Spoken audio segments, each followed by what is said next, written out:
Okay. So, what shall we discuss today? Something that does become a problem. I know we've talked about before about that, how eating and my eating disorders are a symptom, a consequence, a side effect, or whatever you want to call it, a result of what happened when I was little and the abuse that I experienced and the sexual abuse, and how that the issues I had with food stem from that, even though they came later in life. And but I thought about, I'm not really sure what to say about it, but I just thought there's, even though it's just been a byproduct, a symptom, food has played a really big part in my adult life. My first diagnosis of an eating disorder was at 20, and I've still got various eating disorder labels and diagnoses that you, if I wanted to define myself that way, I could use today. So even though it hasn't been the cause of the problems, it's been a big part in my life. And I just thought to think about what role it's had and how it's impacted on my well-being, physical well-being, mental well-being, and all that kind of stuff. So, the food in itself as a substance going into your body, the impacts that that's had is that you were rarely eating food. Mm-hmm. So we term food as something that we eat, but because of what we're eating and what we're terming as food now, it's a product, and so when you look at it, and we trust, we as human beings, we trust people naturally, don't we? We naturally put our trust in people because we've been taught to put our trust in people. We've been taught to put our trust in people, as I've spoke about before, with labels, as I have a label of professionals, and so we've been taught to look up to them, and we've been taught all these things. But the thing is, what we haven't been taught is to investigate for ourselves who we're looking up to and who are we trusting. So because you've been abused, quite often when we grow up, where you say, somebody can say, well, I was abused when I was growing up, and it's like, you feel that you've left that abuse, but you know you're still being abused, but you just don't recognize that you are. And so because we've put our trust in people with labels, because that's what we've been taught, but quite often people with labels don't know either, because they trust other people. And there are some that do. So so you don't know which one does and which one doesn't. So ultimately, it's about taking responsibility for yourself, really, in that respect, and saying, what is it that I'm trusting, that I'm actually putting into my mouth? Well, if you look at the things that we take a lot, when you look at it, really, when you look and you say, well, what is it that I'm eating? It's like chemicals. So you're eating a lot of chemicals, that we're surrounded by chemicals. We rub chemicals on our skin all the time. We brush our teeth with chemicals. We eat chemicals, and that's what we do. So what happens to the body? The body is heavily deficient. So because the body is heavily deficient because it's eating chemicals, what it does is it moves the chemicals away, because the body loves you so much it wants to keep you alive. So it will move the chemicals away from your organs. And then people get bigger and bigger. And the chemicals, they don't fill your cells. So when you eat the chemicals, it might be an hour or even less that you think, I feel hungry again. Well, you feel hungry because your body's saying, I'm still not fed. You still haven't fed me.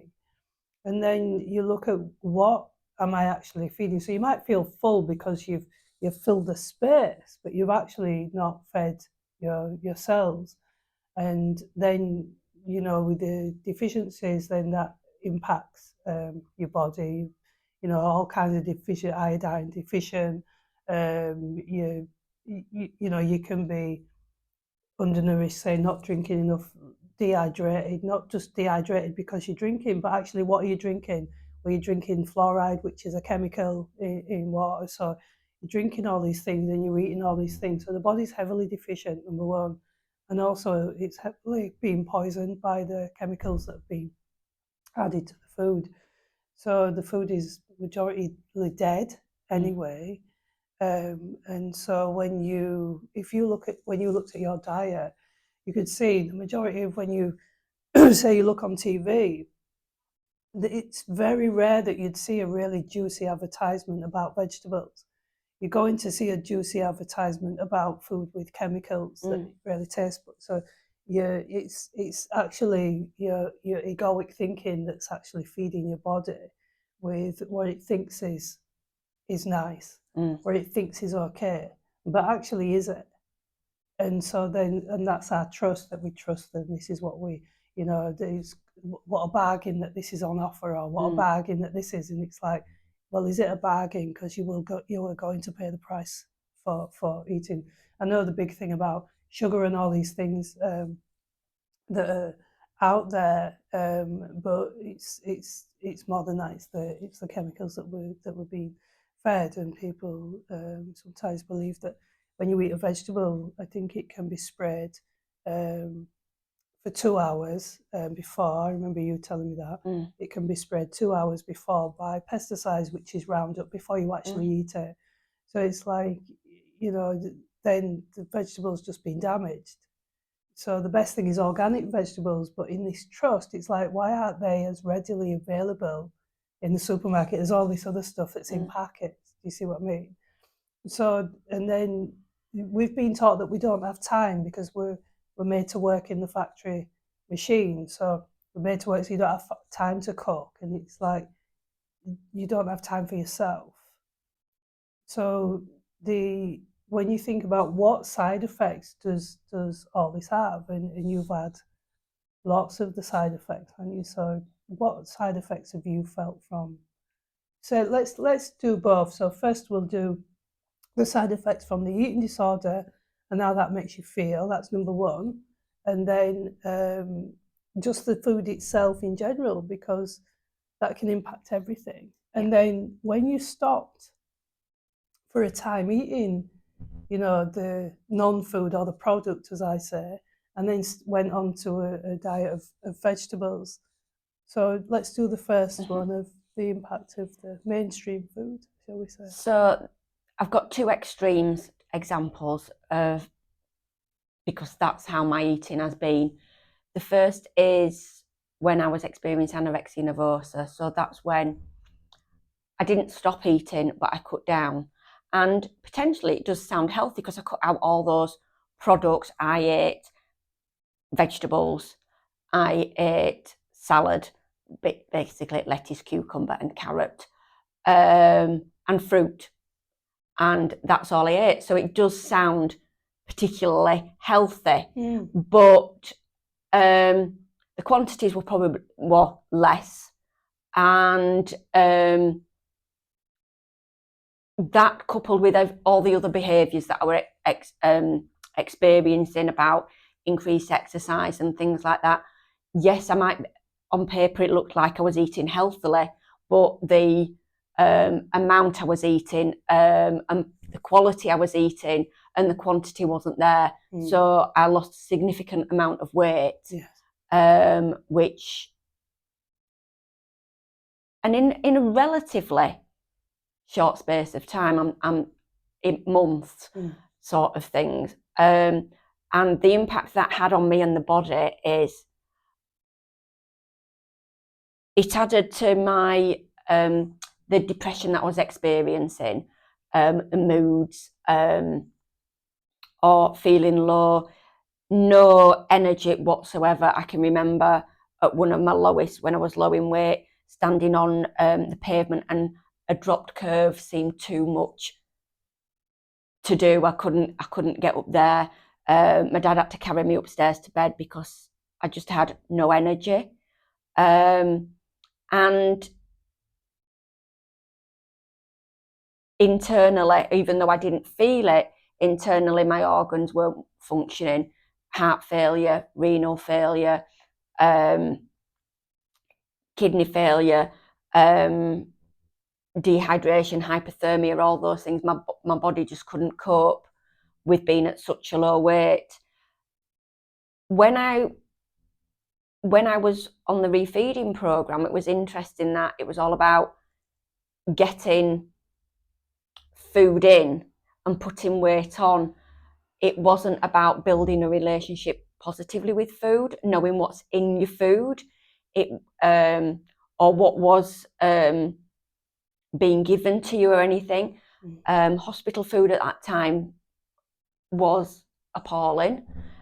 Quality was not very good, but it was all about amounts, and the aim was to put weight on. So it was very high calorie things, so very unhealthy foods. It didn't, you had to have a hot pudding every lunchtime with a hot main meal. On an evening, you had to have a cold pudding with a meal, and so it was very calorie dense. So from that, just that little section there, what you've said is, when you've said on other videos that we didn't address the OCD, we didn't address these things, they were all separated. And then the separation that you might not have recognised is we didn't address the food either. And do you see what I mean? So you missed that part because you said, well, all the other things that have labels, but what we haven't addressed is that, like I say, when you go into a place, you have trust. You have trust that those people have your best interest at heart. They either don't know or they do. We don't know, unless you know. So it's that you can go into somewhere with a professional label and say, we're here to help you. But actually, you have to cover all bases when you say that to somebody. And they weren't, because, when you said that you came out and you weren't helped, the other one that people don't actually look at is when you go into that kind of environment, how does everybody else look? So you're going to check on that, how everybody else looks. Is everybody in this environment, do they look healthy? You might do that when you go to a gym, but you've not been taught to do that there. Do you see what I mean? So you go to a gym, say like somebody's going to show you an exercise. You want an image to look forward to, don't you? You need to, this is the way that I look, I want an image to look forward to. So in a gym, would you go, say like if somebody's going to say you want to build muscle, but they're standing there and they clearly don't do what they're telling you that you're going to do, you kind of wouldn't be able to look up to them, would you, to say, this is not, well, not look up, but look for a future reference point of this is what I want. So how can you trust that somebody's going to give you something that you're ready for if they haven't done it themselves, number one? But number two, if they're telling you the food that you're eating is okay, it's going to make you well, but actually there's going to be an impact to the food that you're actually eating. Do you see what I mean? So these things can be missed because we just trust a label rather than investigating for ourselves and saying, who's telling me to eat this stuff? What's in the stuff that I'm actually eating? What will it do to my body? And does that person know?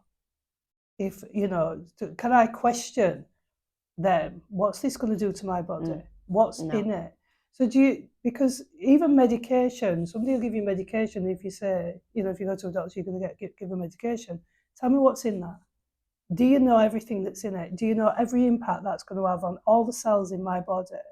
And yet we put that trust in somebody that they're going to know. And so is that where somebody says a duty of care is knowing? Isn't that a duty of care? Shouldn't you just cover all bases? But when you say, well, no, because the bit that we tend that's in the shadows, so it's those shadow bits that I've spoken about before, we get moved around in the spotlight and we all get guided to look at something, but we don't look in the shadows. So sometimes when you get something and you look, you say that's the side effect, there's a side effect. Yeah. So I've been informed in very tiny writing, but I've been informed. But quite often you'll trust the label first before you do that and think, oh, it'll be okay. Do you see what I mean? But there isn't that label either with food. in trusting the label. What's this going to do to me? Mm. So it's like, what is it doing? Because if everything in nature, there's no side effect. Mm. There's no side effect like that. You kind of know not to eat it, or you'd know, animals instinctively know what to eat and what not to eat. And because we've lost our instincts, because we look too much to labels instead of being in ourselves and using our instincts, we've lost that ability. Then, we know that something we eat can kill us, or something that we eat can nourish us, but we've gone so far away from that. And so it's that instinct. Do you see what I mean? That we've lost. So for you, just that in itself of saying, I was given these puddings, and what impact did those puddings have on you? Well, yes, you put weight on, but how were you feeling?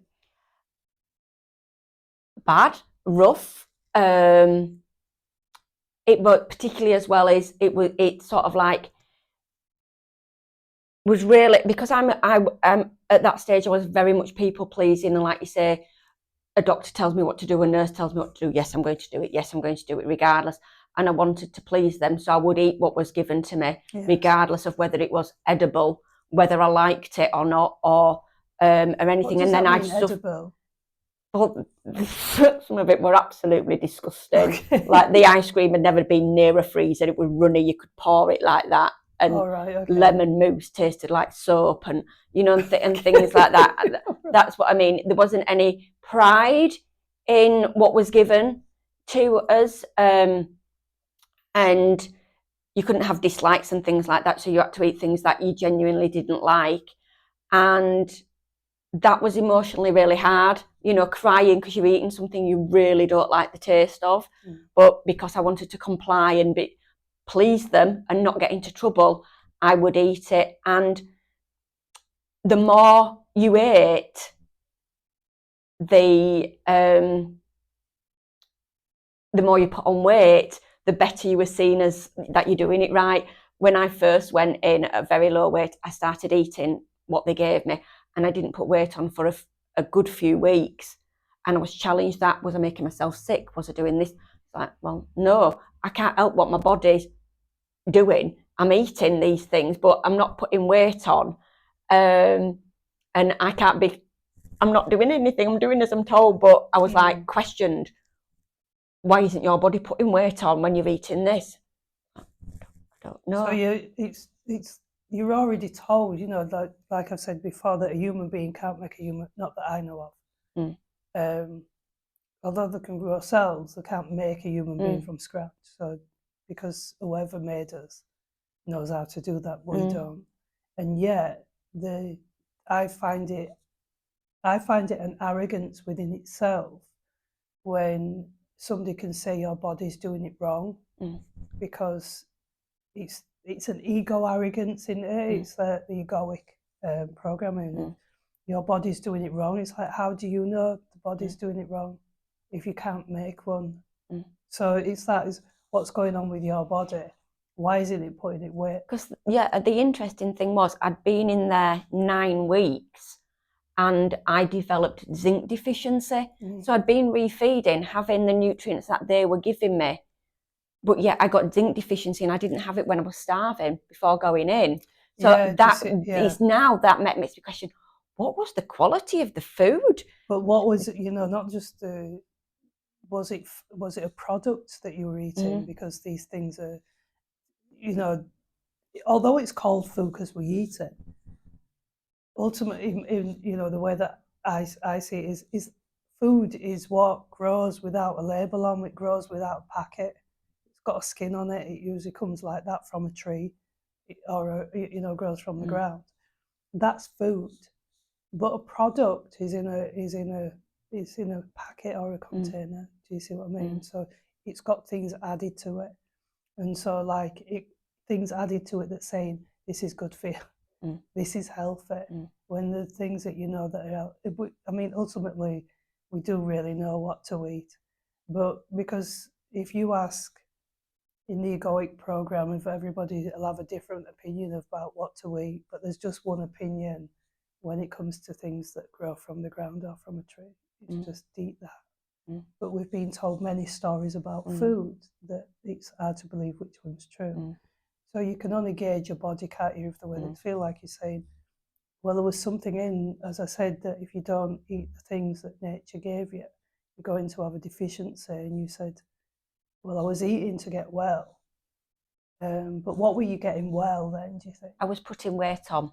Right, okay. The zinc deficiency is horrendous, by the way. Yeah. You lose your nails, you lose your hair, your skin. I was just mummified for about 2 weeks in wet bandages because my skin was just itching all over, like it was burning. It was horrible. But yeah, what I was achieving and what I was doing well, and what saved me from being discharged, because if you weren't progressing, there was the threat of discharge.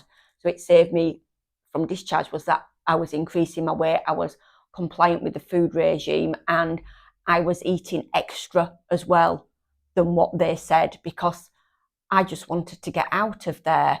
So and I believed them when they said everything will be all right once I've gained weight. So then from that, when you recognised that, was everything okay when you gained weight? No, I was discharged at a healthy weight. Right. And no, I still felt exactly the same. So that was named a healthy weight because, I mean, ultimately, so what you're saying, what's healthy is that I stood on some scales and I was shown some numbers that somebody had made up and said, this is a healthy weight. But ultimately, you weren't healthy, not in your mind, not in your emotional state. And did you feel? No. Okay, so that didn't work. I was just happy to be discharged and got out of there. Okay. But what that indicates for them, that I'm on that number, is that means I don't meet the anorexia nervosa criteria anymore. The service is only for people with anorexia and bulimia. You are discharged, you are a success. So it says a success and a healthy weight, which is actually, then it's not true, is it? So it might be a weight that would deem to keep you alive, but ultimately, okay. So then when you went on, you changed the food that you were eating and you decided to eat what kind of food, and how did that make you feel? When I came out, I was still very frightened of certain foods. I was still very calorie aware with the voice in my head. I still wanted to burn calories, how many calories was taken in. Okay. But I'd also developed that relationship with food that hopefully to make yourself feel better, you just eat loads. And so that's when I developed and I started having binge eating disorder. But again, that was a really unhealthy relationship with food, eating loads of food in a short space of time, food that shouldn't be eating, I didn't like, frozen, those things. But they didn't seem to see it as a problem, because it meant that it kept my weight up, so I didn't go back down to meeting the criteria for anorexia. So if we just go to the food then, when we're speaking about what the impact food has had on you. So if you think about the impact that the food itself, because we keep going past the food itself, do you see what I mean? Yeah. So if you go to the food itself and say, okay, when I changed my diet, was it, a couple of years ago?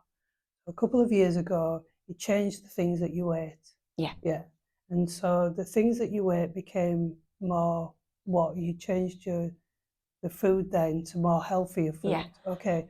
So what type of food and how did that make you feel? Well, before I had just this one day, I was eating lots of cakes, breads, biscuits, and those are what I binged on, ice cream and things like that.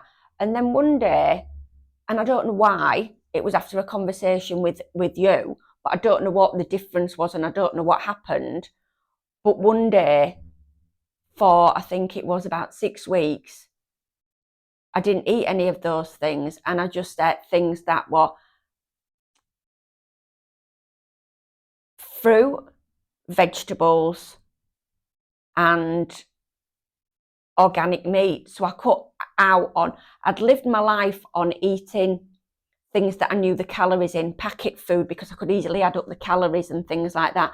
Cakes and biscuits, you could easily add up the calories because they came in a packet and I believed what the person said. There were 98 calories on. Sod what were in it, I wouldn't matter, but I could add that 98 to that 212 in the lasagna and I'd be able to track what I was eating. From this day, I don't know why, how, it still puzzles me. Well, we'd had a conversation about, and you decided. But I don't know how that was different to any other day. Yes. I just thought I'm cutting out on all those things, and I just ate fruit, vegetables, and organic grass-fed meat.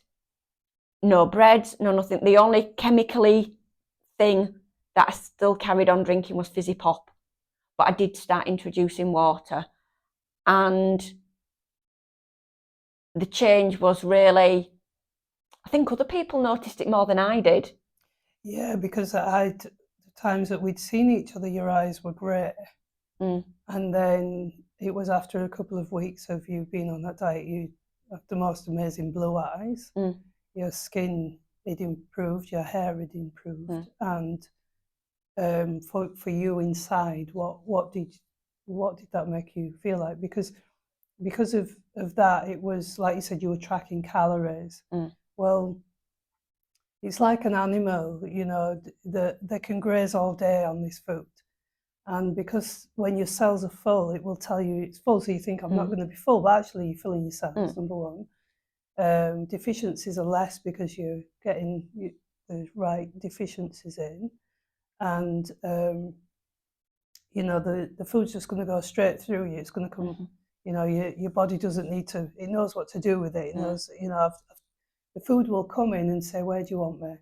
Do you see what I mean? And then if you eat too much of it, the body says, well, that's my bit now, I can let this go.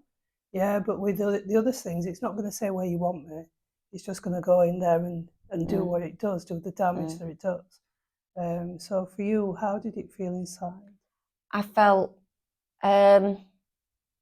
physically, I felt less pain and joint stiffness, and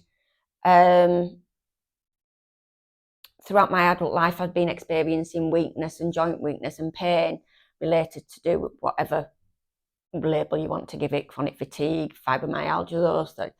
Stiff body from holding myself tense in the flight mode all the time.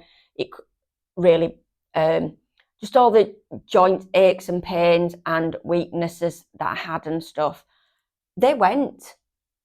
I had more energy. I felt physically, I felt better.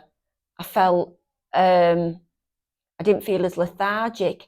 The voice in my head about the eating disorder voice about food and calories was at its lowest volume I've ever experienced. It didn't go, it was still there, but it was at its lowest volume, and also it was slower and not as intense. And so I was able to disregard it and think, yeah, you're saying this, but I was able to have more control myself by saying, you're saying all this, but I know I'm eating healthily, so I don't have to track my calories. It still would try and let me, but it was like, no, not listening. Thank you very much. You're still there. I know, but I'm carrying on. I'm doing good. And it actually felt, for the first time in my life, I felt that I was doing something good for myself, which were weird because I've always done what is good for other people. But it felt that I was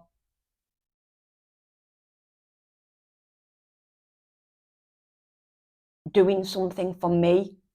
I guess as well, you know, when you say good or things like that, and doing something good for you rather than doing good for other people, because we're taught that society comes first, or we should do this for society and we should do this for everybody else. And that's the wrong teachings. That I believe is the wrong teachings, because when you're happy, you know within yourself, when you're happy, you're happy with everyone. You're in a really good mood, something fantastic's just happened to you. You're happy with everyone, you're generous, all this comes up. So, but, you know, so selfish to me in a healthy way is a good thing. To do yourself before you do anybody else, that you look within yourself, and that has to be the most important thing. To take care of your own mind, body, and soul, have a great relationship with yourself. And when you have that, then it'll spread out and it will naturally go. Not the other way around, not do everybody else first. Because when you're doing everybody else first, you constantly have these judgments within yourself of, I'm being good, bad, or indifferent. I'm doing something good. It's not that you're doing something good. You're just doing something that you were born to do, that you're supposed to be doing. The egoic chatter in the external world is just the madness that people are entering into because of what they're being taught and they're thinking. And so it's like we falsely chase a carrot for happiness and doing the right thing, and I'm bad and I should be doing this, and punishing yourself in your own head because somebody says you should do this, that, and that. And it's like, but that's what I'm saying, is that we trust others rather than going inside and trusting ourselves. Because I know I didn't stop like all chemicals and processed stuff because fizzy pop and that's, I didn't stop doing that. But it was interesting Why that didn't even you stop doing that? Can you see how you're addicted to the sugar? Yeah. And that always had a can with me and always a bottle with me, and feeling that security. And I always had to have some in the car, and I couldn't cope if I got down to so many and stuff. So that was a challenge, and yes, I did cut down on that. But so I didn't go completely no chemicals, but even reducing it, my mum, who I spend most time with than anybody else, she said I was better to be around. The mood swings weren't there. I was more social, less in a depressed state, and I think as well, and you'll be the probably the best judge on this, but I think those therapy sessions that I had, that 6 weeks or 2 months or something that I ate like that, I was thinking a lot clearer and able to process things and think about things very different and remember things. And now I'm back eating rubbish and binging and this, that, and the other. Even about, like we said yesterday, I had to message you because I'm like, I can't even remember what time I'm meant to come. You know, I can't remember what room we're in. I think that brain fog wasn't there in that time period when I was less chemical, whatever you want to call it. Well, it's literally poisoning. You know, the body is from the top of your head to the bottom of your feet. That's the whole body. And so, you know, it's not just, so it's when you take things in physically, mentally, and emotionally from your environment that are incorrect. It has an impact as you have, and from your experiences growing up. And so, but the other thing to overcome is as Freud brought the ego and the superego. The id is the want. The ego, in another sense, not in the sense that we use sometimes, but the ego is the mediator from the child wanting. So you say, no, darling, you've got to share with the external world that's external to yourself. So you teach that. And then the superego is the one that wherever you were told off or told that it was something wrong. So ultimately, it's these things that are chattering in your head. But ultimately, who's chattering to who? It's not actually talking to you. The brain's a recording machine. So when people say you're very intelligent, it's like you were born that way. There are no intelligent or unintelligent people, really. Everybody's born with intelligence. It's just that we're born with something, then we're told or brainwashed to tell us that we haven't got it. And the way that you're going to get it is if you read a lot of books. The brain is a recording machine. Yeah, if you can read a book and memorize it and know, do you see what I mean? That's what learning is. I know this. That is not intelligence. It just means my brain's recorded Mm. the stuff. That's all it means. Yeah. So it's like that. So, but when you, you know, as Freud said, the trouble for human beings is that they can't get over the argument between the id and the superego of the telling off.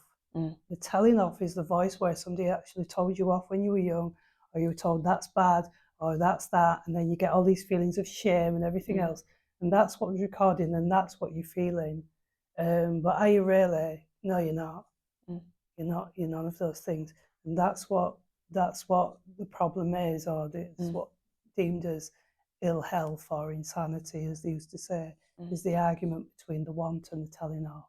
That goes on in your head, and that goes on in your head a lot, doesn't it? So it's that, and the other things of Hawking's levels of consciousness, and where you think the first level of consciousness is hell, and so everybody that's in the chattering voice with all the lies and everything else that's playing in it that you've been given from society, that makes you judge yourself and others, and makes you feel shame and makes you feel fear and makes you feel guilt, all are in a low level of vibration called hell. Yeah, the second level of consciousness. So it's your consciousness you're rising above. Because the only way from the bottom is up. So it's all good if you can kind of start to rise up. Do you see what I mean? So they're the feelings of hell. And the second level of consciousness is purgatory. And so that's, well, at least it's not hell, so it's another level, but there's still judgments and things like that going on. And then the third level is when you start to come into hope and start to feel better. So if you think, where did you go? Where did the food take you then? So from eating that food that was healthier for you, then you kind of started to rise a little bit. And it's like, oh, some of the hell's falling away now, and the purgatory's falling away a little bit. But the program's still here, and well, you've practiced the hell for a long time.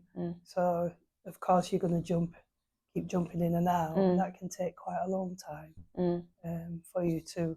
And for some people, it won't ever happen for them in this lifetime. They might just remain either in hell or purgatory. Yeah, but it's because we are blind, and some people, as you say, with labels or not labels, it's either willful blindness or just blindness.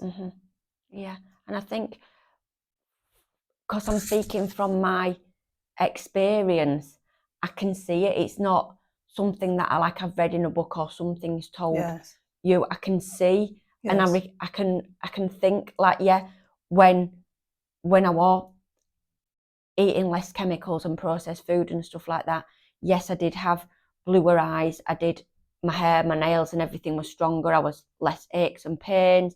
I felt better. I thought clearer and stuff like that. But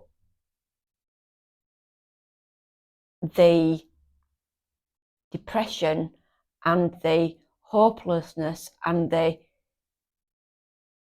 suicidal thoughts also were less, which is strange or weird that you think there's a connection. But the experiment with me is that they were still there, but not to the intensity or emotionally as what they were, and that's what I experienced, and I can't not have experienced it because it did it. So it's true. It is when I say it does. Yeah, don't trust a word I say or anybody. Find out for yourself. But ultimately, then you might ask the question of why did you go back down? Do you see what I mean? Why did you do that? But it's because recognizing that this wasn't normal to be up at this level. So we fall back, and then we feel like a failure, and we feel all those things, and it's like, no, it's because you've been programmed for so many years that you've normalized being in hell or purgatory, rather than rising your vibration up from doing something. You have to constantly want there, so you want to be there again. But then once you get down and the judgment comes in and says, oh, you're a failure, then and it's easier and it feels easier, but it's not. It's just a practice because you've practiced health for such a long time.